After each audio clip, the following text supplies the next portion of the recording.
Hi, everybody. I'm Traven Rice, co-founder and arts and culture editor of The Lowdown.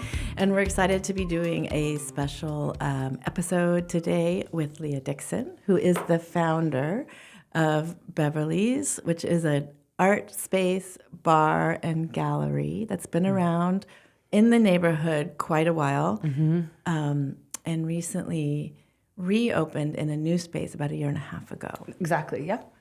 So I was asking, so welcome to The Lowdown. Thanks, Traven, for having me, yeah. I was asking how you describe the space, and there's a lot of different ways to describe it, so. Yeah, definitely. For example, we just found out on Google, people had been listing us as a gallery, which is interesting. So yeah, I mean, you know, kind of to nutshell, I started working in I moved to New York in 2004 to be an artist, and I was making work and having shows in the very early version of like the emerging art world. And then in 2006, I started working at Welcome to the Johnsons over here on Rivington. And I was the head bartender manager there for 6 years. And quickly after working there, they opened a space called Sweet Paradise. And this was I think it opened in 2006, end of 2006, 2007. I mean, this was early being down that far at Canal. And I had been living down there already, so I was familiar with it, but no one went there really. I mean, of course, there were like cool Gen X skater kids who were out and about, but it was very desolate. There were a few things. Obviously, 169 was there. The early Les Enfants was there on the corner of Canal and Ludlow. But Sweet Paradise was really pioneering. So I was working between the Johnsons and Sweet Paradise and really like embedded myself in this neighborhood, not just as someone who like lived here and paid rent here, but really as someone who was like working on the ground floor in public, sometimes 60 hours a week.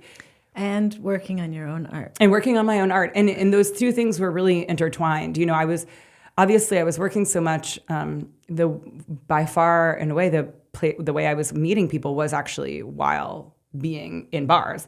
But I was meeting curators, other artists, while I was working. And then through that, navigating what was then a much, much smaller and very early kind of baby version of the art world that we have now. And I would say those of us who were downtown and like out and about and doing things, like we were making it, we were building it, And it was through my time at Sweet Paradise when it was really becoming such like a hot art world place, partially because I was bartending there all the time. I would go around to the galleries, of which there weren't that many at that time. And I would say, have your after parties at Sweet Paradise, and I'll give you guys some free drinks, and I'll give you guys some shots. And so I started building this kind of thing, and all these art people were coming in. And then I just kind of started thinking, well, everyone's here. Why aren't we showing really good art? Because everyone would be seeing it. And of course people show like bad, scratchy paintings in cafes all the time. But and it was really that kind of over a year and a half, me starting like doing sketches and like making lists of people I'd show and sort of doing outreach, that I kind of formulated the idea to actually have like a super high level exhibition space that would also be a bar. So that was just from going to shows and meeting people and seeing what type of stuff they were doing while you... It was not even that. I mean, I was in it. I could have not gone to any shows and I still would have been in it. It was like, it was coming to me. Because they were coming in. Mm-hmm. And, and the whole thing of going to shows then was just also really different than it is now. How so? Well, first of all, there were just so many fewer art spaces down here. And I was also younger. So, the idea of like a mid-tier gallery or something, it was really cool, but that was like a thing that older people did, And then, what I really saw happen was being down there where 2007, which is kind of what it feels like now, this super, I think, crazy time of excess, then 2008 hit. And yeah. You heard it here, people. You heard it here. Yeah. We're all recognizing that feeling. We were around at that time. We were around at that time. It really feels like that. I keep telling, the staff at Beverly's, I'm like, when I worked at the Johnsons in 2007, the PBRs were $2. People would hand me a 20 for their $2 PBR and say, keep the change. By 2008, people were tipping a quarter. Yeah. You know, Yeah. And I would just be so thankful that they even left their house to come out. Right. You know, but so I guess what was it like going to shows then? I mean, I feel like in 2008 when kind of this neighborhood, I mean, everywhere, but this neighborhood is what I can speak on because it's where I live. So many of the ground floor places, I mean, it was just shuttered.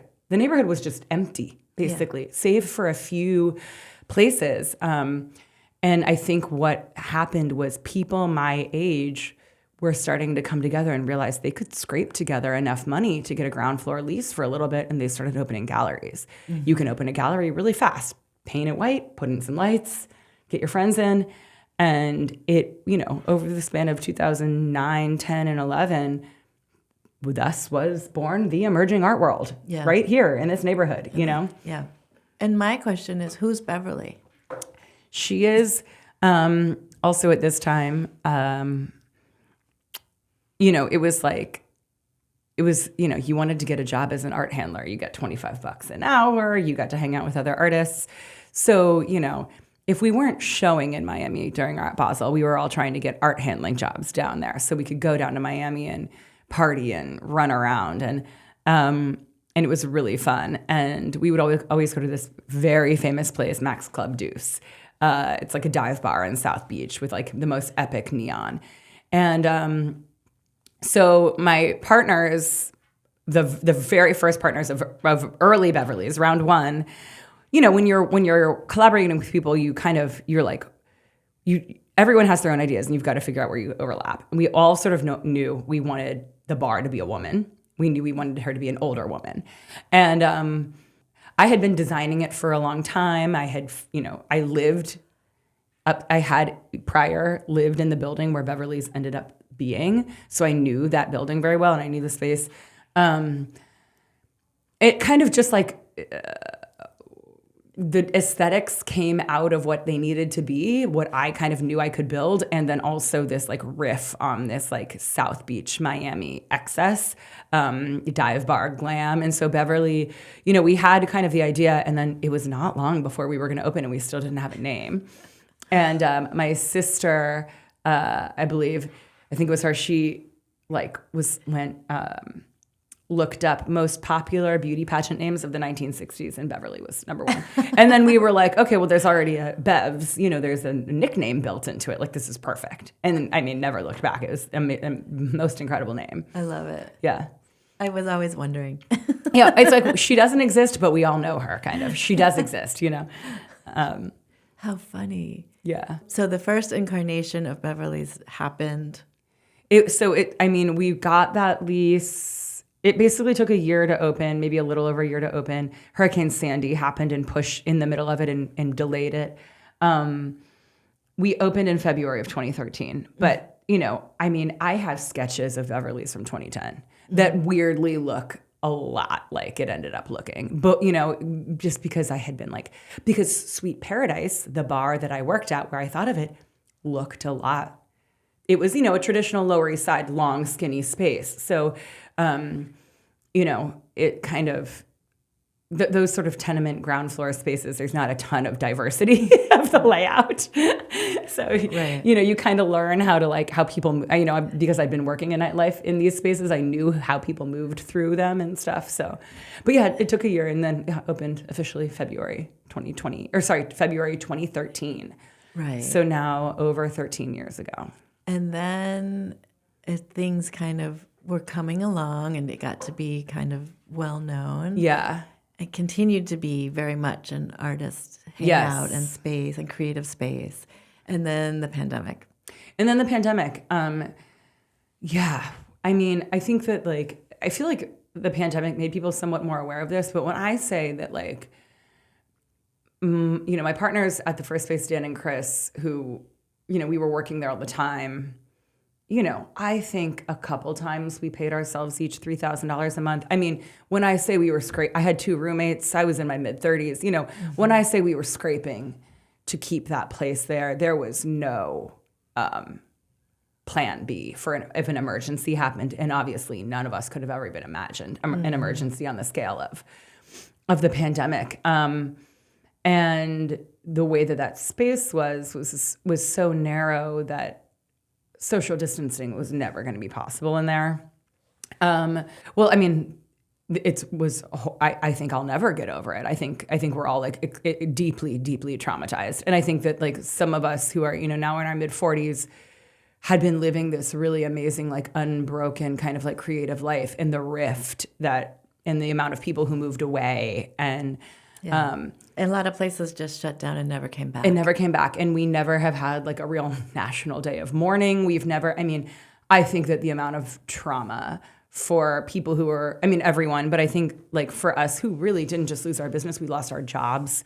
My partners and I had been working together almost every day. It was like we got forced to get a divorce, But the thing that I specifically, because the art part of Beverly's was really like my fight that I was fighting and I'm still fighting, was I knew that when we had to close 21 Essex, this space, I was like, oh, well, great. It's still an amazing art space, and we do things in other countries, and we can do things off other spaces. And before we were even announced that Beverly's was closing, I'd formed a nonprofit. Oh, you had? Like I didn't skip a beat. I was just like, this is not done. Yeah.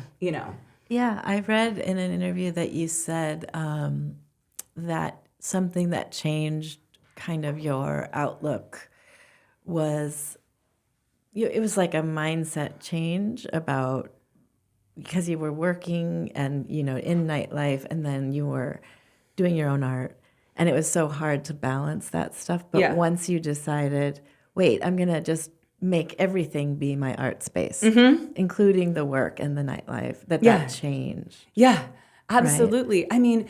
How many freaking times do we as women have to get like subtly shamed into like trying to stay in a lane someone else is like trying to design for us? And the hilarity of Beverly's is like, you can't tell me what lane I am in. I built the motherfucking room you're in. I literally built the seat you're sitting on. Your friends, because I introduced them to you. There got to be a point where I was like, the level of designing of people's worlds that Beverly's, what I had designed and built, was bringing into the world was so extreme. I was like, this is a sculpture for sure, know, and this is coming completely from my own. Not completely, obviously other people are putting so much, but like the kind of heart and soul of the art component of it was really coming from my practice as a sculptor and nightlife worker. Yeah. And so wait, tell me about that, building Beverly's. Tell me about that. Yeah. Like the literal part of it. I built Beverly's at 21 Essex with a handsaw, the whole freaking thing. Not one handsaw. I would dead them, and I probably went through like 12 or 13 of them. But, when I say there was no money, like people, I know a lot of Nepo baby rich kids who are talking about like doing things scrappy. And I'm like, that's great. And that's cool that you get to cosplay that life. But like, you don't talk about it that much when it's like filled with deep shame, because it actually is your full real life. And I can look back now and it's like, we did Chris and I, we used to go to the Papa John's on Grand Street in the morning, and they had a $10 large pizza special. And we would get one large pizza, and we would each eat pizza for breakfast. We would eat part of that pizza again for lunch, and we would eat it again for dinner. And that was day after day. But it was so hilarious what we went through together. And like, back to like the kind of the pandemic being so rupturing of that, it's like there was this world of possibility that we were making possible, and we did it, and you designed the benches and the just like every single thing, everything. And you went to, I know you were saying you were shout out to local lumber stores and oh my gosh, yeah, Chinatown Lumber 123 Christie. Those are our guys. Like when I go in there, we like high five, and it's like they're like, how's it going? They're so invested in all of this because they've been. That's where all of my sculptures, I get my materials there. They're just like, this lady is building like crazy, All of my apartments that I've had in this neighborhood that I couldn't afford, so I had to like build out extra bedrooms. That's how I learned how to make things, is from having to like actually divide spaces up so that I could afford to live in New York. But yeah, so it's kind of the thing of like, people inside of Beverly's are literally sitting on something I made. And when it gets worn down, I go and fix it and then remake it and then over, you know. It's a different kind of meaning to like art life. Like this is an entire art life workspace project. Yeah. Like an ongoing thing that kind of loses its boundaries. It's or seams. in a massive way. I mean, it's really, it doesn't have boundaries, and it's really hard personally in that way, because also, you know, it's tough when, you know, people are like talking about Max's Kansas City and da-da-da. You know, the things 40 years ago when it was way cheaper that a man made get a whole lot of attention. And, you know, it's not lost on me. So, you know, it's really not lost on me. The one of the hardest things about Beverly's is that people can't nostalgicize it, because I just keep fucking making it go. And people, and, you know, and not my partner in this new iteration, Justin, I mean, who, you know, literally left his corporate job, stopped everything in his life because he wanted to like do this with me. It's like, it is people having no boundaries. Exactly what you said is what it takes to do this. So okay, so the pandemic happened, big rupture, big oh fuck moment. Yeah. Right? I mean, serious stuff, but you say you immediately put together a nonprofit. Yeah. And then what happened? And then I think there was a group of people who maybe hadn't been that present in the nightlife aspect of Beverly's. When I was kind of posting about it as an art space, and like, and we were still doing projects, and I was building out a space on Lower Eldridge, that on a super cheap pandemic deal to do things in there.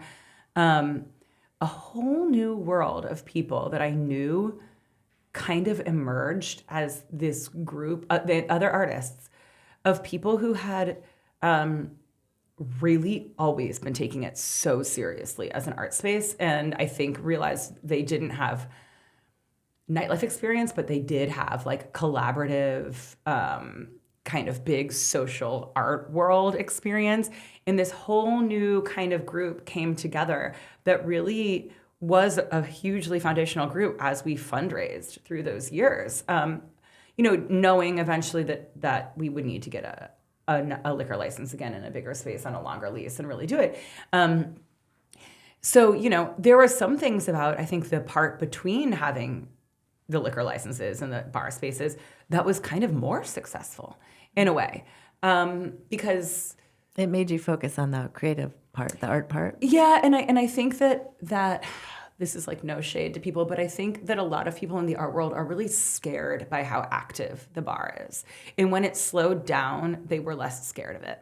And they came in and people started having some clarity around it. That was clarity because we weren't doing the nightlife thing as much, but it was still like, you know, talking so much, the amount of like public practice conversations that people were wanting to have, like not artists in the art world, but other people in the art world around Beverly's during the pandemic, where it was like, well, actually, like the most public practice part of it, the bar part, is not here. Where were you when we were doing that? You know? What do you mean? What do you mean they were scared of it? They thought, or do you think that they just categorized it differently? I think there's a class thing around the service industry massively. And, you know, and I think it's so subliminal for a lot of people. I think a lot of people in like the humanities, you know, are unfamiliar with service work and how much it's literally designing their entire worlds and social circles for them. And I mean, this is my bone to pick, and this is like why I don't have any boundaries and just keep wanting to make Beverly's, because I'm like, the service industry is what the gallery industry is modeled off of. Like, why do galleries have open doors and public hours? Not because people really come in off the street and buy stuff. It's this general idea in a city that like we should be able to kind of like enter and have agency inside of these private spaces. And that's coming really from the service industry, you know? Yeah, for sure. Yeah. And then, okay, so you raised money, you got people involved, and then found a new space and reopened. Yeah. I mean, it was crazy. I probably looked for spaces for like 8 months, because at that time when I was looking for spaces, 2020, 23, we remember, no, it was 2022. Remember, I mean, it was like everything was so in flux still. I was like, oh, can we not be in the Lower East Side because of Dime Square? And we kind of started it, and is everyone's triggered? And I don't know, like it was so many. I was looking all over. I was looking at the Seaport, Little Italy, down in Tribeca. I was thinking all these galleries that used to be in the neighborhood are in Tribeca now. Do we need to be in Tribeca? I mean, I probably looked at 60 to 80 spaces, you know, and then it really just came. I had seen the space that we are at pretty early on, and it kind of just over time emerged. It's like, that's the right one. Yeah.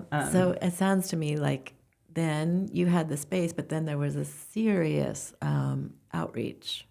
Oh, it's serious. I mean, that has to happen. Yeah. I mean, you know, a lot of people put in a lot of money, and then a lot of people put in a little money. Mm-hmm. And then I think the thing that is really, you know, my willingness to essentially work for years for like basically free, and then also try to, you know, take freelance jobs. And then Justin coming in, I mean, getting open was very difficult. Well, I just mean like the liquor license stuff and all of that too. Like the whole community, the community has to be on board. Yes, the community, and the amount of outreach to get a previously unlicensed space licensed is monstrous. And you see it, I mean, very few people do it. They'll take over, they do a corporate transfer and they take over an existing place. Mm-hmm. For me, even though I think in hindsight it probably would have been cheaper and it would have definitely been faster to do it, it's like Beverly's needs to like emerge from something. Beverly's is not into shortcuts, clearly. We will take the long, hard route. Yeah, I mean, yeah, it was a long process, but I think the hardest process, honestly, was staying open for the first year. That was the hardest thing. And that was really a fight that my partner, Justin, and I we just have hunkered down in. What do you mean, just to make sure people knew and just keep it going and get people coming in? Yeah, number one, to fight the nostalgia. You know, when you're such a cool, hot thing in kind of another generation, that can be a really hard thing to kind of get over. You mean to like reintroduce? Yeah, and then or recreate. Reinvent, and also to just be like, it never ended. You know, It wasn't like we went away. This was happening every day to make this happen. It's also just the world is so much more expensive. I would say younger people they really do drink less, and I think are, and I'm not going to like moralize on this because they've heard it enough, but like, you know, you used to have to kick us out of places at 4:40 in the morning. You know, we used to go into places and they'd shut the gate down and we'd leave at 6 a.m. and the sun would have come up. That is just, the world is so different after the pandemic now. Yeah. You don't think it's coming back? I think it totally is. And I think... But it hasn't. It's just taking a long time. It's taking a long time. And I think that this neighborhood specifically went from being a place where you could walk into bars and just immediately like grab a shot and start dancing your face off to be quiet, sit down, and get a reservation. And so people, I think, who want to go party all night and let loose and like see where the night takes them and who they're going to meet, I don't think come to this neighborhood because it's become such like a wine bar, be kind of quiet place. And which is crazy, but I think it's changing, and I think people are changing, and I think at the end of the day, we want to meet people. And when you're sat at your two-top table and you're not allowed to get up and walk around and meet anyone, and you don't have a lot of money, you start wondering why you're spending your money to not meet one new person at the end of the night, you know? Yeah.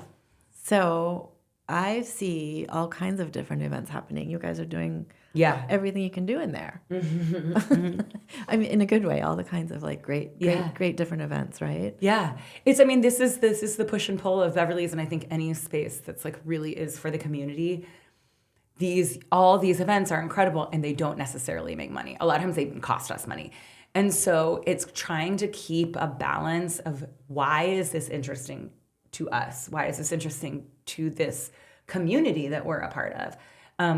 Well, it's because we do this.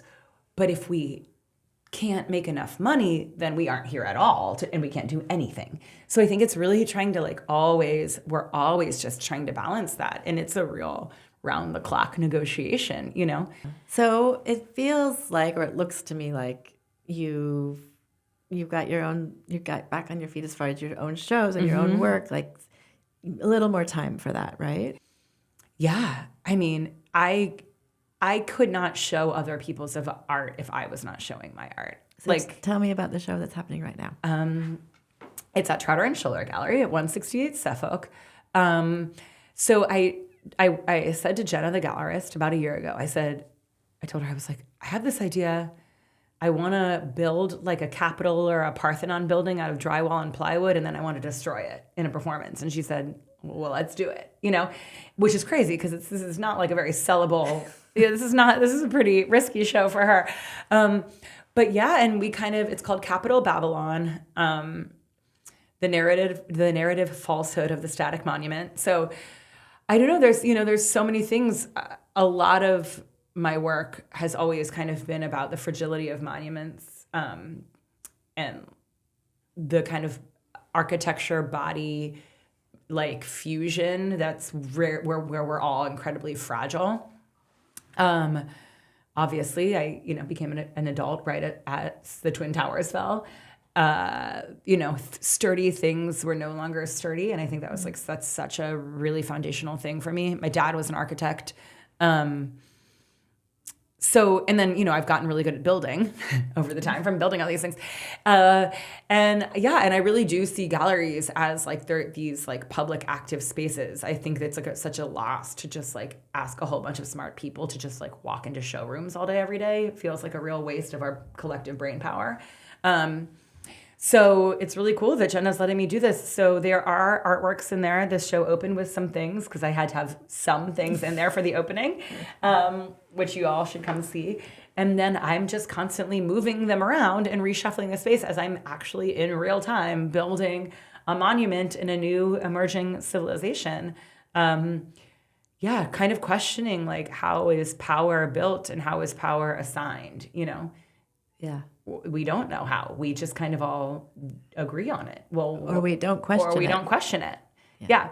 So it's kind of trying to find agency inside. People are like, oh, why don't you build these things out of stone and marble? And it's sure, do you want to give me $500,000?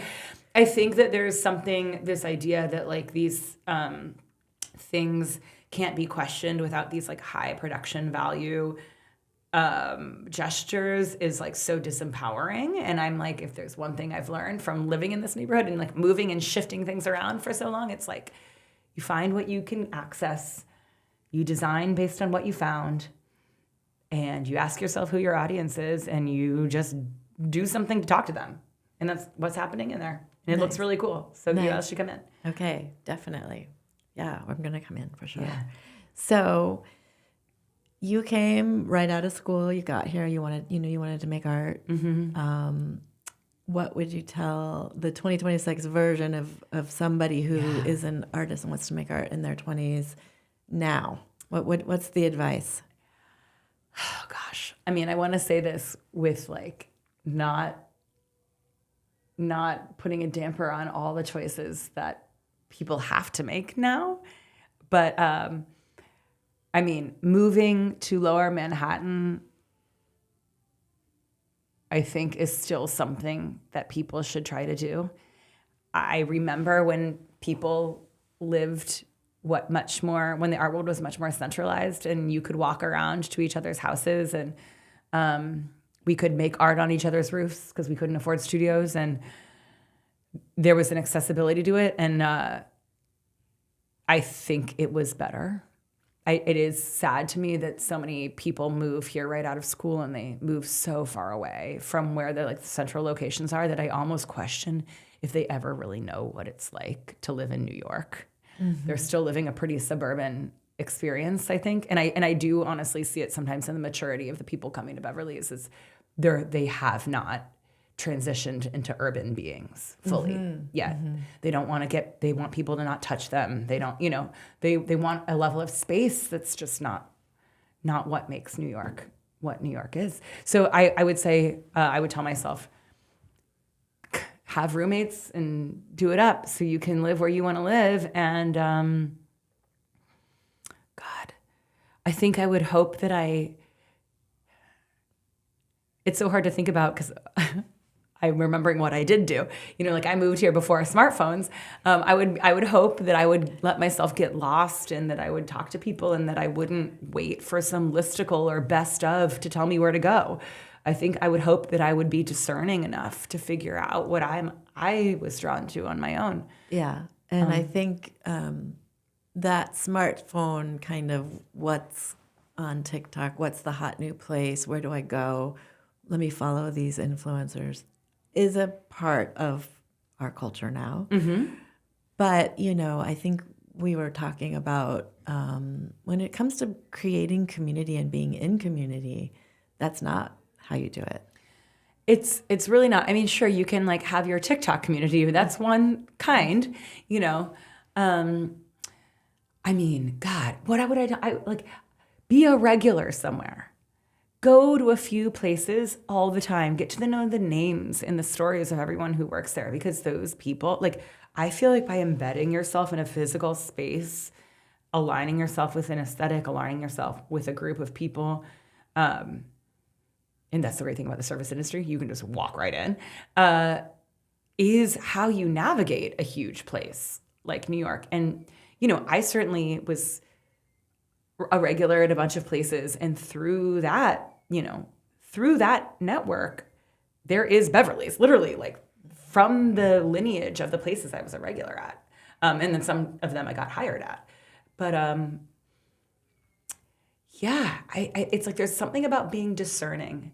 If we don't go and commit to things in person and deal with the scariness of it, we don't become nuanced enough to understand what we like and what's important and what we stand behind and what we believe and what we'd fight for.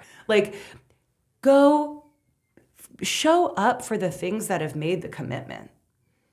Because if you don't want to be nihilistic and feel like everything goes away, figure out the things, be discerning enough to figure out the things who know how to stick around. Yeah. But that takes a lot of maturity. Yeah, for sure. Mm-hmm. Amen is what I would say. Yeah. So start at Beverly's if you come in. Yeah. Come to Beverly's. I mean, God, this neighborhood is just filled with so many people, and we're all networked. We all know each other kind of, or had worked together. It's like there are places who have been here for 20, 30 years who are still doing it, still pushing our culture around. It's crazy. Yeah. It's a small space. It's a lot of people, but the actual space of Manhattan and Lower Manhattan is not that big. So it's not as hard as it sounds. Yeah, and you bump into people, and it's a real neighborhood. I mean, it's a real place where you know who your neighbors are. And, this idea that everyone in the Lower East Side is 30 years old is actually, when you live here, that's just, it couldn't be further from the truth, when you see what it's like at 7 a.m., But yeah, God, that's such a great question. No, I loved your advice. I thought it was very, very good. I thought Thank it you. was great. So your show is open through May? Through May 2nd. Okay. Mm-hmm. And then on April 16th, when the monument is even more built, we're going to have an event. So from 5 to 8 p.m. on April 16th. Okay. I mean, you're welcome. Everyone can come by anytime, but that's going to be, we'll have a little party then. Great. And and then follow Beverly's NYC, everyone, because there's so much going on. And so many, if you're a curious person who wants to meet other curious people who are making things happen, it is just blows my mind how full of those people Beverly's just unendingly is. It's really incredible. Okay. Awesome. Yeah. Thank you. Thank you so much, Traven. Yeah. We'll keep up and we'll come in and we'll keep seeing how everything's going. Yeah. bring me a coffee. Yeah. We will. Yeah. Yeah. We'll come Great. cheer you on in your construction. Yeah. Okay.